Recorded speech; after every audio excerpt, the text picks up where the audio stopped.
A 17-year-old is dead after being shot just on the other side of that corner of this Chevron gas station, leaving deputies to figure out just why this all happened.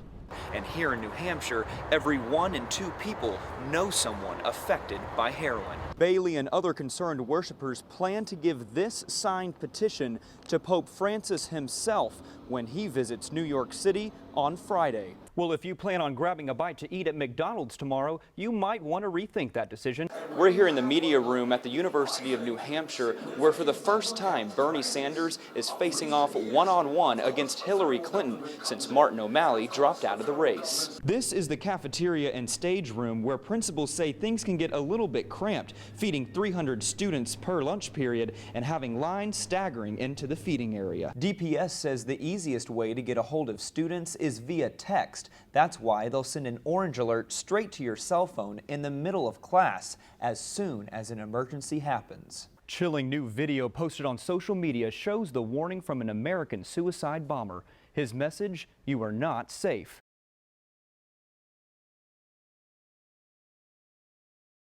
Senator Ted Cruz just finished up his town hall rally here in New Hampshire. It was a more specific discussion as he zeroed in on his solutions to the issues many people are facing here in the Granite State and around the nation.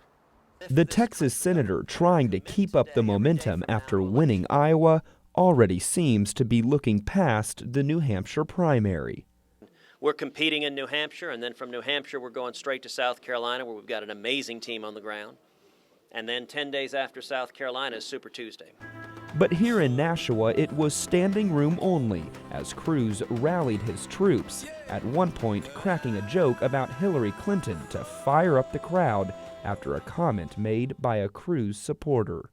I don't know if you've heard, the next Democratic debate, they're hosting it at Leavenworth, just to make it easier for Hillary to attend.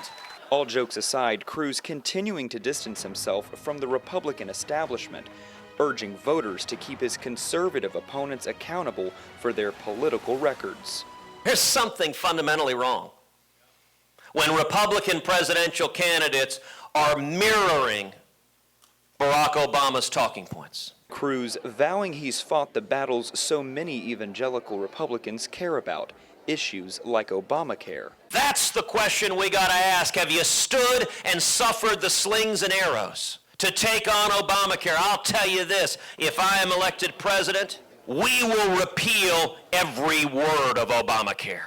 His solutions being favored by his supporters here, but statewide, Cruz falling to 3rd place in the latest NBC Wall Street Journal poll behind Senator Marco Rubio and Donald Trump.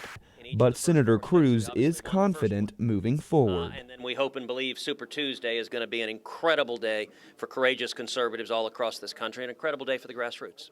Now, this was Cruz's last event before the Republican debate on Saturday, where it's likely he'll discuss the same solutions on an even bigger stage.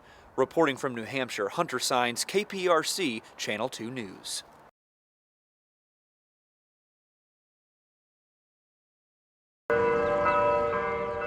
Catholics attend noon Mass during their lunch breaks at the cathedral downtown. But unlike the weather, a dark cloud hovers over the Diocese of Syracuse. It seems so gut-wrenching. Charles Bailey says he was raped by late priest Thomas Neary more than 200 times while attending St. Michael's Church between 1961 and 63. But those actions aren't making headlines anymore. Instead, it's the words said by current Bishop Robert Cunningham in court in 2011 during a lawsuit filed by a man who was sexually abused by a priest in the Syracuse diocese. According to court documents, a defense attorney asked Cunningham, quote, "In your view as a priest, has a boy committed a sin under those circumstances?" Bishop Cunningham's response, quote, "The boy is culpable." Now, survivors like Bailey are demanding change. I would like to see Bishop Cunningham removed and replaced by someone that has true religious values. In a press release, Bishop Cunningham says, quote, "I tried my best to answer questions and must admit, gave responses that I wish were different." He goes on to say victims of abuse are never at fault. And then for him to come out with a statement afterwards, not under oath, kind of backtracking. That's not good enough. Bailey and other concerned worshipers plan to give this signed petition to Pope Francis himself when he comes to New York City on Friday. Hunter Saenz, Citrus TV.